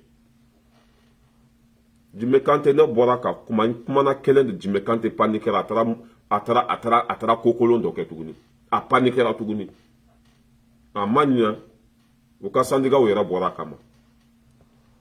wa tɔgɔ bɛ bɛɛ da kɔnɔ bi bɛɛ tigɛra la bɛɛ b'a dɔn k'a fɔ Jimé Kanté tɛ nin fanga in fɛ ala ka hinɛ la k'i dayɔrɔ sumaya i y'an kɔ k'i tun ala ka nɔgɔya jɔn an ka heure lajɛ n bɛna belebele kumakan k'a la ala ka barika don Mali la mɔgɔ minnu bɛ fanga la bi a bɛɛ halaladen a bɛɛ hɔrɔnden a bɛɛ fasoden ɲuman ja an bɛ ka kule ko Asimi ka ɲi an bɛ ka kule ko Sogɛli ka ɲi an bɛ ka kule ko Kamara ka ɲi an bɛ ka kule ko Njaw ka ɲi an bɛ ka kule ko Modibo Kɔnɛ ka ɲi an bɛ ka kule ko Wagɛ ka ɲi ja mɔgɔ dɔ fana bɛ dibi la min fana ka ɲi ni ninnu bɛɛ ye o ye jɔn ye ministre des finances bilahi a yɛrɛ de bɛ ka wari bɔ a kun ka bila faso trésor kɔnɔ a yɛrɛ de bɛ ka jɛ a ka sara kɔ ka bila faso trésor kɔnɔ ministre des finances an bɛ k'a fɔ ko Asimi ka ɲi ko Sogɛli ka ɲi mais depuis nin nana a yɛrɛ ka sara a jɛra bɛɛ kɔ a jɛra bɛɛ kɔ a bɛɛ bɛ ka fara faso nafolo k'a yɛrɛ ka sara ministre des finances n'i y'a ye a ye cogo ka ɲi n'i y'a ye a labɛnnen don n'i y'a ye a bɛ hakili lajigin Paul Kagame la ministre des finances ne m'a fɔ aw ye ko den ɲuman caman de bɛ Mali kɔnɔ komi anw n'a ɲɔgɔnnaw halaladen caman de bɛ Mali kɔnɔ komi anw n'a ɲɔgɔnnaw danbetigi den caman de bɛ Mali kɔnɔ komi anw n'a ɲɔgɔnnaw mais nin kafiri politicien jugu sago ninnu tun y'u sen da ninnu bɛɛ kan u yɛrɛ zon damaw ka to fanga la yen a kafiri den ka fan bɛɛ bloqué ka halaladenw to yen ka kodɔnnaw to yen ka maɲɛnamadenw to yen olu si i b'a dɔn n'olu nana dɔrɔn baara tɛ ça veut dire que u kɔ bɛ bɔ fiɲɛ la u y'u sen da maɲɛnama bɛɛ kan san 30 k'an faso feere k'an faso ci sinon petini in filɛ nin ye Dramane Coulibaly le directeur de énergie o nana kalo dama dɔrɔn a ye hôtel Lamitié compteur jigi ka assemblée compteur jigi ka taa i y'a faamuya b'a la ORTM min filɛ ni mɔgɔ bɛ kuma la bi Mali télésoba in ka t'o compteur jigi miliyari juru de tun b'o la miliyari kelen tɛ fila tɛ ale y'u bɛɛ ka compteur jigi o petini filɛ o y'a bɔ yen Dramane Coulibaly mɔgɔ ɲɛnama den caman de bɛ yen n'o b'u faso fɛ halala den caman de bɛ yen silamɛ den caman de bɛ yen mais o ye u sen i ma ye mɔgɔ ɲɛnama si tɛ baara sɔrɔ Mali kɔnɔ a zon den ninnu u bɛɛ tagamatɔla bɛ bo de fara u bɛɛ tagamatɔla kusi de b'o la ça veut dire que hali u tɛ se ka musoko kɛ a bɛɛ fɛrɛn tigɛlen don o ye san 30 depuis Modibo Keyita sara san 60 k'an faw fɔ k'an baw fɔ k'an ka nafolo buruja jamana bɛ ka segin kɔfɛ a tɛ ka taa ɲɛfɛ a bɛɛ hɔrɔnkolonden ala ni diko ka wuli ka jɔ ka zon bɛɛ ta tiɲɛ ka zon bɛɛ gɛn ka zon bɛɛ mago sa ka zon bɛɛ yira mɔgɔw la Asimi ninnu nana halaladenw ye ɲɔgɔn sɔrɔ fanga kɔnɔ ye fasoden ɲumanw u tɛgɛ bɛ ɲɔgɔn bolo wa ni ministre des finances ja ale fana ka ɲi ni ninnu bɛɛ ye bilahi a kumacogo a ye cɛw ko diya n ye quoi a kumacogo bilahi n ye n bolo fila fa a la cɛ kumacogo n ye n bolo fila de fa a la ni hɔrɔn kumana i bɛ sɔn ni halaladenw kumana i bɛ sɔn ni maɲɛnamadenw kumana i bɛ sɔn ni mɔgɔ bɛ tiɲɛ kan n'a kumana bilahi i b'a ye quoi ministre des Finances. A kuma chogo nya donc ko horonto. A kuma chogo nya donc ko manyana mado. A kuma chogo nya donc aba faso fe. Mugolangulo ani manyana ma o ma fili matote. Dulomina ani mogo minte dulomi o ma fili matote. Cigarette mina ani mogo minte cigarette mi o ma fili matote. Ni ma fo une comme de Fendjan de Natolai, le visionnaire Ras Balaïra de l'homme traqué depuis Paris. Tiens min flène financier kuna aya bolo fo alade aya toro fo sanga ani wati bela jelena. Ni économique Mali kono. A ministre des Finances mana minyake. Ni Modibo Keita tle, ni Moussa tle, ni Petiti Patata tle. Wati na embargo be anka. Anaka chedon be barala douani Mali douaniou ya famia ba jamana wari ça veut que au bas sur chugum no ba bla trésor kono o chugo de la ninde kanga fo kateme hadi président kan ni ya me ko jamana si passement trésor public du be che kuma kankala comme tambere kembulu abena famia ka fo halala dendo ay che la mede Anga Tchela, mais puis il est jeune. Hein? Il est jeune. Monsieur le ministre, il Bismillah. Alhamdulillah. Ni bara in kalkalime wertem na anya fongela ka fo kan kere yi kuna fundi law fene bulu bi ngom bulu ukmana mbalmake ali be bulu kora no yi Kasim Traoré ali ni neri binala ni ngalu te ngom ministre la Kasim ni nyakuma ba ni nyakuma bismillah wertem ka kana Bismillah. Monsieur le ministre, aywa ni ngali folo mambulu ka tengwila odi Mali konna le ambe do mina kumi bi ambe ba do ka foko gela chama me malika ya ka kesoro ministre bara nogondo wa bara nogonte ka kesoro ministre bara nogonte mani ngokuma aninga kuma jabimbe Mali on befo mu me ka an lame ni période ina vraiment ka ke Mali soro ministre bi aka kele mais bara mundo amba jigan bara to be kile parce que mogo ni be jamana kono fi joro do ka kila donc anyaye ambe gouvernement mun kono gouvernement be hakilina kile ou be tasra kile gouvernement kele ka aga bara bolo dalike jamana deun be familiali soro la ou be engagé en confé o debe ta to bara intan ko ma doni bi ni ambe ta se ka no bo alabi wala gidan sire no ka Mali flek ma chama ara kumbulu kante bi soro ka ni mi embargo tara ka da jamana nga abu ka musaka boro jume ya saka seka boko sara no bara ka ko Mali wa candidat kulelo be sa ofe oyeni ngali jarani effectivement ni jatimneke chowa dola iba foko ni ani BCAO ka barani ko yat jora dron absegan geleaye mais oye aye ka fo imayro do jatem nala jamana kono tanki bara beke tanki mo be tagama nyon ka ou be few sa nyon bulu ou be sani feriu ke ou be ke bara ke na fa be so jamana be balu impôt de la ani droit de douane de la ani onanyo konaw donc tant que activité économique avec forme activité économique tant qu'on veut sénat jamana kesite langolo ya wakati. Monsieur le ministre, iyere sarako kuma fo yana ambe seka jamana jong akilla tike ko am yorom na ko mibi ambe la jelema da ko ni amargo kalunani gam seka akilla tike di mo ko jamana yere ka sorobe boli ke fo saraka seka ke kasi wakati jama wa anya me yoro chamana ka fo kam do mi na ko mibi ko mali bi ngala dese tinye do wa galundu sarako koni ote problème madala no be se ati problème Mali re kono quoi sara ni ya jatemne ale salon ani syndicat ye ñoo kuma ñoo ñamuke mais u fola ere u ya ki dale li bara chamanke ka bara chaman doyama ore gouvernement engagement muta u bena milliard kemefla ani nani dema sango san o de ñoo paralelo barakela ka saraka ni ya yambo beke fo biali same ka saraka onke se ga ndale mbala de am se ka ke problème tala bibina ni ya jatemne armée be kelemuna ni o dépense ku jatemne ni ya jatemne bi dokoto so be position muna ameka bara mun ko dula i yɛrɛ kɔni bɛ da la k'a fɔ sara ko tɛ se ka kɛ problème ye quoi sara kɔni o tɛ problème ye a kɛra bi ye o a kɛra sini ye n'ala ma ka jɔnya jira n na kɔni o tɛ problème ye. n'i ko ko sara tɛ problème ye maliyɛn dan tɛ minnu ye faso ka baarakɛlaw ye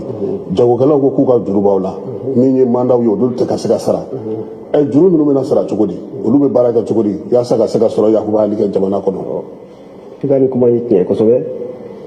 mais mandaw sarala manda caman sarala parce que n'i y'a jateminɛ don mun na embargo bɛ kɛ Mali kan 9 janvier o y'a sɔrɔ crise caman de bɛ Mali kɔnɔ gɛlɛya caman de bɛ d'abord le fait que crise institutionnelle kɛra ani jamana ni bailleur de fonds minnu bɛ baara kɛ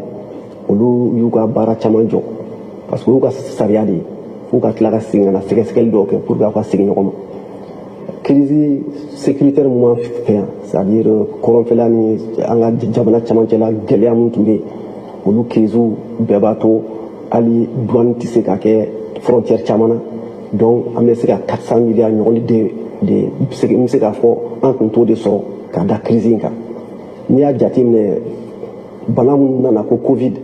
a ye kɔfɛ jamana caman sɛgɛn olu dun de bɛ fɛn caman kɛ feere fɛn caman lase jamana tɔw ma comme n'a kɛra i n'a fɔ bilen i n'a fɔ pétrole i n'a fɔ produit caman bon olu gɛlɛya ninnu y'a kɛ fɛn caman sɔngɔ yɛlɛnna olu bɛɛ sɔngɔ yɛlɛnnen y'a kɛ Mali la fo an tun ka nɔgɔya sira dɔ ta pour que maliyɛn k'olu fɛn kelenw sɔrɔ nɔgɔya la parce que a bɛ san da mun na ka transporter ka se da mun na n'i ye conteneur kelen ta o tun bɛ san dollar 3500 aujourd'hui conteneur kelen 17500 de n'i y'a jateminɛ donc commerce gɛlɛyara n'i ko i b'o bɛɛ da fɛn sɔngɔ kan k'a feere Mali la tɛ bɛn donc gouvernement ye subvention caman kɛ o bɛɛ n'a ta o ta an y'a ye k'a fɔ ni an ma maliyɛn dɛmɛ a ka résilience la k'a dɛmɛ a ka malidenya la k'a dɛmɛ a ka cɛsiri la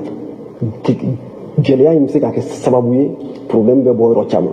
o de contexte an y'a fɔ minnu ye baarakɛlaw ye an ye sara jateminɛ ka lajɛ justice sociale ka se ka kɛ ni o bɛnna ni 204 milliards ye par an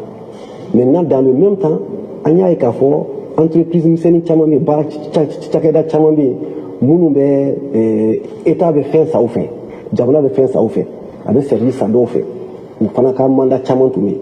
san 2021 kɔnɔ an ye 311 milliards de sara mandat la miliyari 311 CFA la o de sara la n'i y'a jateminɛ 2020 31 décembre mandat mun tun bɛ a ka ca ni 400 milliards 31 décembre 2021 n'i y'a jateminɛ an tun bɛ miliyari 278 de la n'i ye avril 30 avril ta an bɛ miliyari 290 de la o b'a jira k'a fɔ vraiment mandaw bɛ ka sara gɛlɛya in bɛ yen cogo o cogo tant que an bɛ mandat in sara tant que sara bɛ ka kɛ économie bɛ munumunu tant que a bɛ munumunu état b'a ta sɔrɔ jamana bɛ to munumunu de. Halisa an bɛ to kɛnyɛrɛyew ta hukumu kɔnɔna la fɛɛrɛ wɛrɛ jumɛnw tigɛlen bɛ e ka minisiriso fɛ min b'a to halisa kɛnyɛrɛyew ka baara bɛ se ka yakubaya cogo min na. Kɛnyɛrɛyew de ye jamana base yɛrɛ ye parce que an bɛ jamana minnu kɔnɔ yan état ta ye ka nɔgɔya de kɛ pour que kɛnyɛrɛyew ka se ka baara kɛ ka ɲa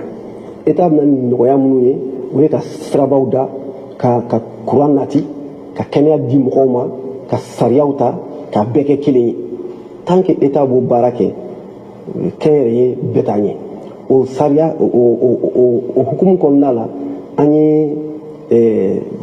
sariya bolo caman ta k'a da ministère de la justice kan pour que les pôles économiques u ka se ka baara kɛ plus facilement an ye sariya bolo caman ta pour que la lutte contre le blanchiment nɔgɔya ka se ka k'a la an ye sariya bolo caman ta pour que même investissement code des investissements code des douanes code des impôts ka nɔgɔya don nin bɛɛ kɔnɔ pour que u ka se ka entreprise créer san hakɛ minnu na n'u tɛ impôt sara impôt façon minnu t'o jiginna en tout cas nɔgɔya caman kɛra ninnu baara kɔnɔna la pour que kɛnyɛrɛ ye mɔgɔw ka se ka u yɛrɛ sɔrɔ fɛn kɔnɔna an ka baara in kɔnɔna la an ka se ka taa ni ɲɔgɔn ye quoi. Monsieur le ministre, ko k'aw bɛ juru sara baarakɛla caman bɛ yen partant volontaire ni compressé ICOMA ni Comatex o sigilen don k'aw kɔnɔ k'aw ye layidu d'u ma k'aw b'u ka wari sara caman ko k'u ye compte dayɛlɛ wari bɛ jigin a kɔnɔ don jumɛn. Compressé ye baara fɛn caman de don groupe kelen tɛ i bɛ ka minnu fɔ o y'a ye compressé minnu ni UNTM bɛ ka minnu ka dossier suit o ye wala ka dossier minnu kɔrɔ don o ye dossier o ye société 5 de ye o ye ITEMA ICOMA Comatex Azalaï Tombouctou ani SMECMA o dossier an y'o fɛsɛfɛsɛ o fɛsɛfɛsɛra ka ban fonction publique y'a lajɛ an y'a lajɛ compte dira problème t'o la o sarali bɛna daminɛ mun ye Azalaï Tombouctou o fana dossier o compte dira o fɛsɛfɛsɛra problème t'o la o fana paiement bɛna commencer maintenant mun ye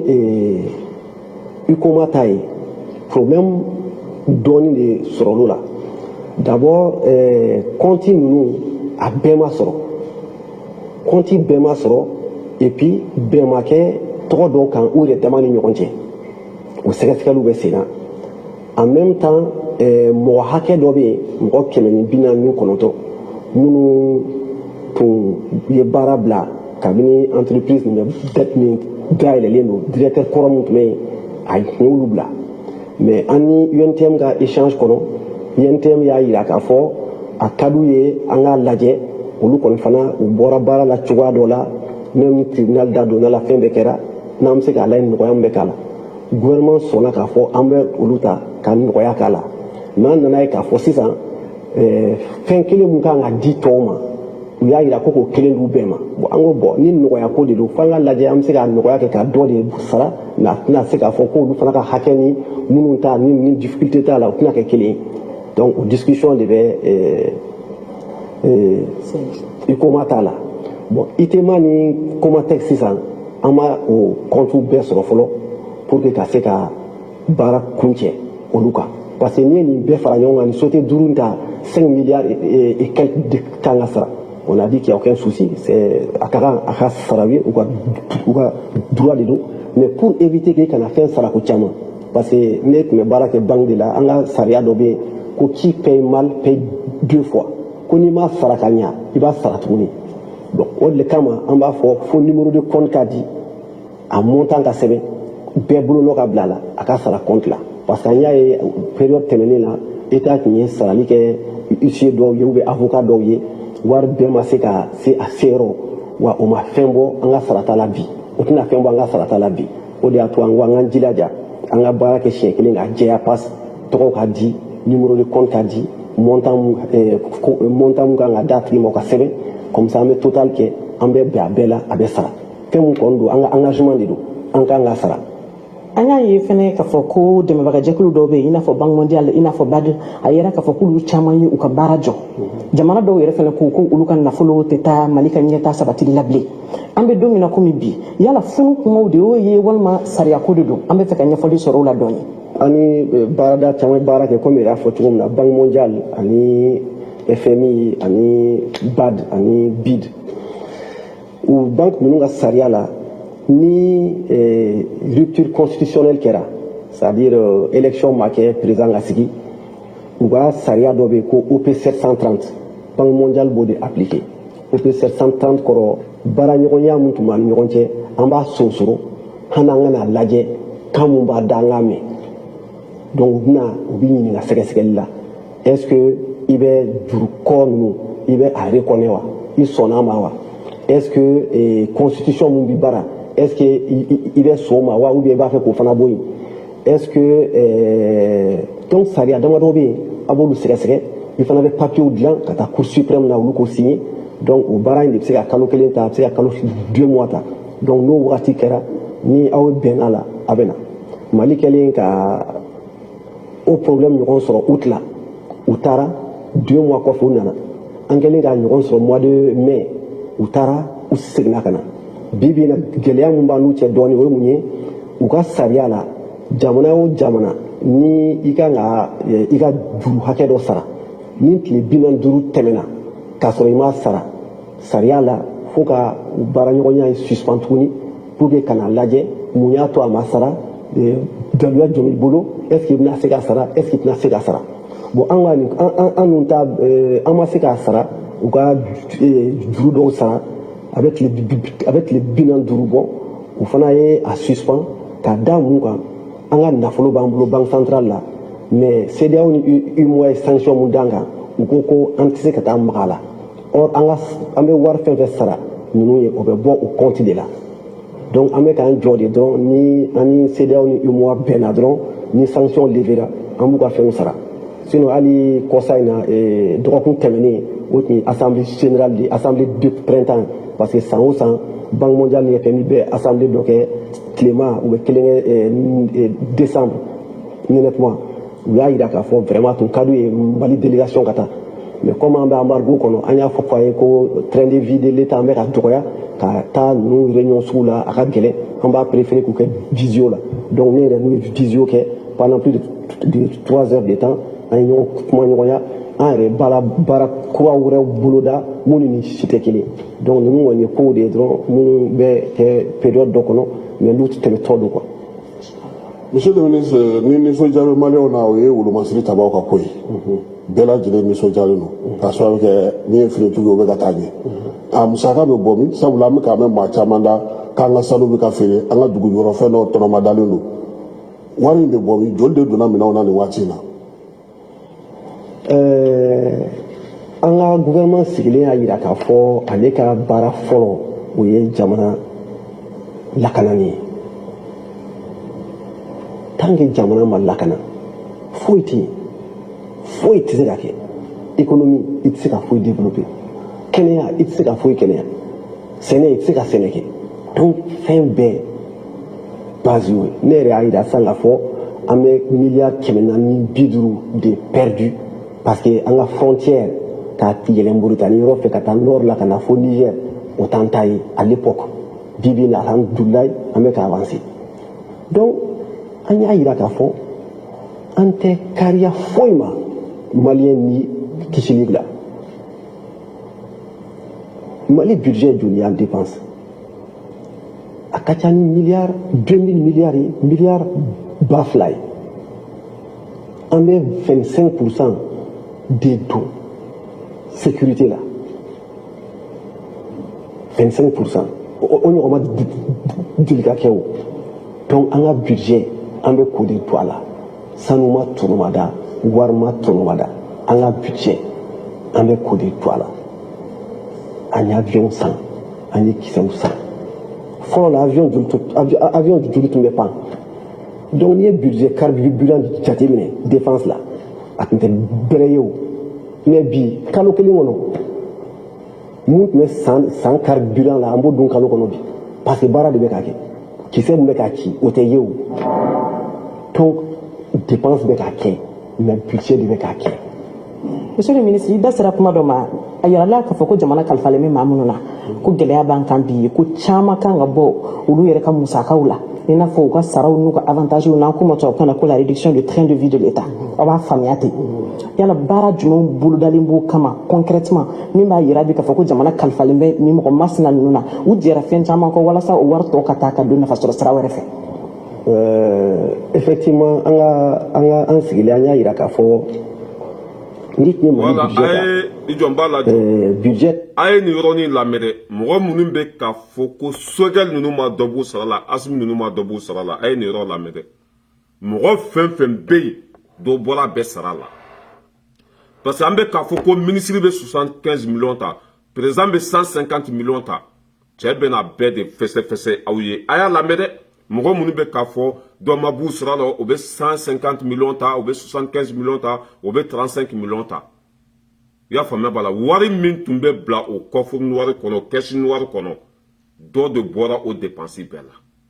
ni ministre tun bɛ taa Farabugu a tun bɛ mɔgɔ 100 ta nɔfɛ ni président tun bɛ taa Faransi a tun bɛ mɔgɔ 1000 ta nɔfɛ y'a faamuya bala ça veut dire que dépense fu fɛn o fɛn tun bɛ ka kɛ wari min bɛ coffre noir kɔnɔ o dépense fu bɛɛ dabila la o wari de bɛ ka ta bi ka baara kɛ n'a ye mais mɔgɔw tɛ nin tiɲɛ de fɔ mɔgɔw ye Sogɛl bɛ 75 millions ta Assimi bɛ 75 millions ta or que o wari bɛ coffre noir de kɔnɔ y'a faamuya bala ministre n'a bɛ fɛ ka mobili 100 san n'a bɛ fɛ ka mobili 20 san n'a bɛ i n'a fɔ comme i bɛ ka tile dépense fu de tun bɛ kɛ ni wari ninnu ye mais bibi na o tɛ ka kɛ a y'a lamɛn dɛ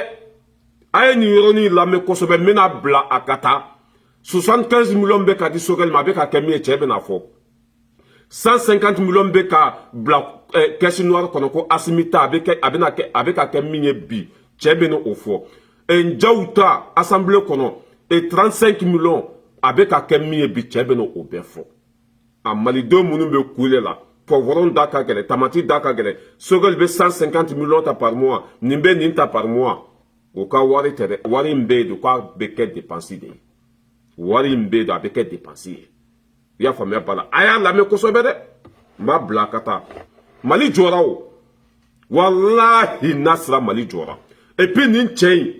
non nin cɛ in ko ka di ne ye dɛ ne ye nin cɛ in ye dɔrɔn a ko diyara n ye quoi walahi ne ka kɛ mɔgɔ fɛ nin cogo la a ma nɔgɔ dɛ mais ne ye nin cɛ in kuma cogo lajɛ a ka vidéo n y'a lamɛn siɲɛ 10 de hali sisan ni n tilala n bɛ écouteur dɔ n tulolo la k'a ka kuma bɛɛ lamɛn i bɛ faamuyali sɔrɔ faso kanu bɛ don dusukun na nin de y'a ka sara nin ka sara mun bɛ bɛɛ k'a bɛɛ bila trésor ka bolo kan nin ka sara mun bɛ bɛɛ k'a bila trésor ka bolo kan dɔrɔmɛ kelen a t'a dun ewa ça veut que ninnu de kan ka kɛ présidents ni nin filɛ jɔyɔrɔ min na ka Mali avancer bi ka Mali lawuli ka jɔ ni hɔrɔnya ta tɛ passer dɛ ni hɔrɔnya bon nin ye hɔrɔnden yɛrɛ yɛrɛ de ye Aluseni Sanu nin ye siɲɛ fɔlɔ de ka ye dɛ mais n y'a ye don min na dɔrɔn wala cɛ mɔgɔbaw bɛ yen Sogɛl ninnu ye hakilina min ta maliden ɲuman bɛɛ de bɛ yen u k'a bɛɛ bila bɛɛ ka bɔ ka kuma ni kumana a bɛ dɔ ye mɔgɔ sugu min ye bila ni hadamadenw kumana dɔrɔn i ka hɔrɔnya n'i ka kɛwale bɛ dɔn o sen fɛ nin ye hɔrɔn de ye a mɔgɔ minnu b'a la Sogɛl sara ka ca nin sara ka ca wari bɛ nin kan nin bɛ caisse noire wari a bɛ ka kɛ min ye bi a ye cɛ lamɛn dɛ a bɛ na bɛɛ fɔ n ka heure yɛrɛ sera quoi n tɛ se k'a bɛɛ jouer mais a vidéo tɔgɔ bɛ n ka page sanfɛ aw b'a lamɛn su ni tile n'i ye vidéo lamɛn siɲɛ kelen i tɛ faamuyali sɔrɔ dɛ an k'o fana fɔ ɲɔgɔn ye ka jɛya par exemple sa n'i bɛ fɛ ka faamuyali sɔrɔ vidéo la i b'a lamɛn siɲɛ kelen siɲɛ fila siɲɛ saba siɲɛ naani siɲɛ duuru i bɛ sɔrɔ ka faamuyali sɔrɔ fɛn o fɛn kɛra a kɔnɔ i b'a bɛɛ faamu mais n'i ye vidéo lamɛn siɲɛ kelen i bɛ pan yɔrɔ dɔw kunna i tɛ yɔrɔ dɔw faamuya mais n'i bɛ ka segin ka vidéo lamɛn k'a lamɛn k'a lamɛn i bɛ dalilu ɲɛnamaw sɔrɔ a kɔnɔ a ye nin fara a ka baarakɛtaw kan a ye nin fara a ka dɔnniya kan. I b'a ye investissement bɛ yen c'est à dire i bɛ wari min don pour que a ka ɲɔgɔn labɔ i b'a ye budget dɔ bɛ yen a bɛ fɔ min ma ko fonctionnement fonctionnement fana ka kan parce que o ye courant o ye ji carburant o bɛɛ sara o bɛɛ b'o la mais fonctionnement kɔnɔ yɔrɔ dɔ bɛ yen ko administration o de tun ka ca an y'a yira effort bɛ kɛ ka o de dɔgɔya o de n'i y'a ye réduction de train de vie de l'État bɛ fɔ ko ka jamana musaka dɔgɔya administration in yɔrɔ fo ka nɔgɔya ka dɔ b'o la o de nana ni mesure jumɛn ye an y'a ye an taara dans le budget on a dit on réduit de 30% tous les frais de mission c'est-à-dire mɔgɔw ka n'u bɛ taa kɔfɛ baara la k'a réduit de 30% pour que k'o kɛ mission ni mɔgɔ 10 tun bɛ taa an b'a fɔ a y'a jilaja mɔgɔ 3 bɛ taa ni mission tun bɛ tile 5 kɛ an b'a fɔ a ye taa 2 jours kɛ tile 2 kɛ ni mission tun bɛ kɛ kalo o kalo an b'a fɔ sa y'a kɛ san o san mission fɛn o fɛn bɛ yen ni i bɛ se ka mɔgɔ dɔ bila a la mɔgɔ min bɛ yen par exemple n'an ka ambassade mɔgɔ dɔ bɛ se ka réunion fɛn o fɛn kɛ an b'a fɔ olu k'o kɛ k'o rapport ci an ma en même temps téléphone carte minnu tun bɛ san ministère ma an ko k'o bɛɛ jɔ en même temps n y'a ye mobili san fɛn fɛn tun bɛ kɛ an y'a fɔ mobili foyi kana se ka san n y'a ma fɔ ministre de finance ye. voilà téléphone carte a yɛrɛ b'a dɔn ka appel kɛ i bɛ ka ninnu ka téléphone carte dɔrɔn tun bɛ bɛn miliyɔn 30 de ma nin bɛɛ tun bɛ ta caisse noire de kɔnɔ aw y'a mɛn téléphone carte o bɛɛ jɔra ça veut dire que 75 millions min bɛ ka di Sogɛl ma dɔ bɔra a la dépense sugu dɔ tɛ se ka kɛ n'a wari cogo a wari sugu ye tuguni a wari sugu bɛ ka don faso kungo de la bi a y'a faamu voilà n bɛna video in bila ka taa n bɛ bɔ kuma la quoi n ka heure sera quoi. Ni vraiment a wajibilen tɛ ka san parce que mobile dɔw bɛ san quand même olu sanni ye wajibi ye mais mobile dɔw bɛ yen kɔni an bɛ se k'olu reporter an bɛ se k'olu sɔsɔ dɔɔni donc olu de dépenses bɛɛ réduilen an ye miliyari 100 ani miliyari 1 de sɔrɔ o économie kɔnɔna la an kɛlen ko miliyari 100 ni miliyari 1 sɔrɔ an ye miliyari 71 ta k'o ɲɛsin an ka lakana ma défense ma comme a tun bɛ ka défense nafolo bɛ bɔ yɔrɔ min na nin y'a yɔrɔ dɔ ye en même temps an ye miliyari 5 ta k'a di ministre min bɛ an ka sirabadaw kɛ parce que an tun y'a ye Bamakɔ sira dɔ caman tun tiɲɛnen don a ka essayer ka sira ninnu réparer mɔgɔw yɛrɛ bɛɛ ni ɲɛ b'a la réparation bɛ yɔrɔ caman an y'a ye fana président tun taara ekɔliso dɔ la a y'a ye k'a fɔ sanji tun bɛ don an ye miliyari 5 fana ta k'a di ekɔliso ma a Bamakɔ Segu an fɛ dugu caman na en même temps an ye miliyari 4 ta k'a di ministre des sports ma parce que an y'a ye an ka sport fanga bɛ ka bonya dɔɔni sisan olu ka se ka fɛn dɔ k'a la an ye miliyari 10 ta sisan dépense sociale ye fɛn fɛn ye k'olu ka se k'olu kɛ n'a ye n'o ye ka kɔlɔn sen yɔrɔw la ka maternité jɔ yɔrɔw la voilà. kɛlɛ ko min ka jugu sɔrɔ ma k'o ye dunko juguya ni yuruku-yuruku ye. voilà a ye kuma bɛɛ lamɛn k'a ban a coffre noir min bɛ yen i y'a faamuya b'a la n'a tun bɛ ministre ka bolo kan mobili kɔrɔlaw a ma kɔrɔ a bɛ taa mobili kura san o san mobili kura o tun bɛ bɔ caisse noire in wari de la téléphone bɛ ci wari bɛ di sunkuru ma o tun bɛ bɔ caisse noire in de la 75 millions Assimi ta 150 millions Ndiaye ta 35 millions mɔgɔw bɛ k'o de kɛ u ka sara ye Sogɛli bɛ nin ta Assimi bɛ nin ta a tulo b'a la cɛ y'a fɔ a bɛ ka kɛ min ye bi carte hakɛ min tun bɛ sa i bɛ ka tile la o tɛ san tuguni mobili min b'i bolo n ka cɛ hali n'a bɛ boli a disi de kan hali n'a pine cira de i b'a fofo ka taa n'a ye i ka baarakɛyɔrɔ la ten mobili ça fait que dépense fu tɛ kɛ tuguni quoi Mali jɔra n bɛ video in filɛ ka taa laban na Assimi ka kuma ye min ye parce que n tɛ se k'a bɛɛ jouer quoi voilà Assimi ka kuma ye min ye cɛ bɛna fɔ avant que transition ya rectifier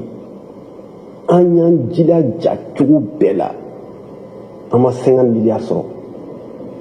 kalo la miliyari 50 recette la décembre la a ye taa video in lamɛn quoi nafa ka bon kɔnɔna fɛn fɛn kɛ a ye population lajɛ voilà Assimi ka kuma juru bɔ an na an y'an jilaja u ye donc an bɛ diɲɛ fɛn fɛn kɛ a ye population lajɛ u wulila u ye kɔni an ka nin gouvernement ye hakilina dɔ wɛrɛ t'an na ɲɔgɔn yɛrɛ ɲɔgɔn président b'a fɔ population n'i y'a y'an bin population donc an bɛ diɲɛ fɛn fɛn kɛ a ye population lajɛ u wulila u ye juru bɔ an na an k'an jilaja u ye an bila yɔrɔ min na an ka se ka a fa. n b'aw bila yan cɛ video kɛ ka di mais wari fana ka di dɛ n b'aw bila yan ko réunion fɛn fɛn bɛ kɛ u ka réunion fɛn fɛn bɛ kɛ o ni Assimi k'a b'a fɔ a y'a hakili to population na a ye population sago kɛ a ye population dɛmɛ population bɛ fɛn min fɛ a y'a k'u ye population ye juru don an na u ye an san u sara tɛ an bolo ko o tɛ réunion kɛ ka wuli ni Assimi ma kuma kuncɛni nin aw taara baara min na a ye baara k'a kɛcogo la jamana kɔnɔdenw ka nafolo min b'a bolo a y'aw jija kana suɲa bon an bɛ kuma bila yan tanti Zanette n ka foli bɛ ye Jallo Mamadu k'i fɔ k'i waleɲuman dɔn Nasira Sakɔ ka bɛɛ lajɛlen fɔ ka bɛɛ waleɲuman dɔn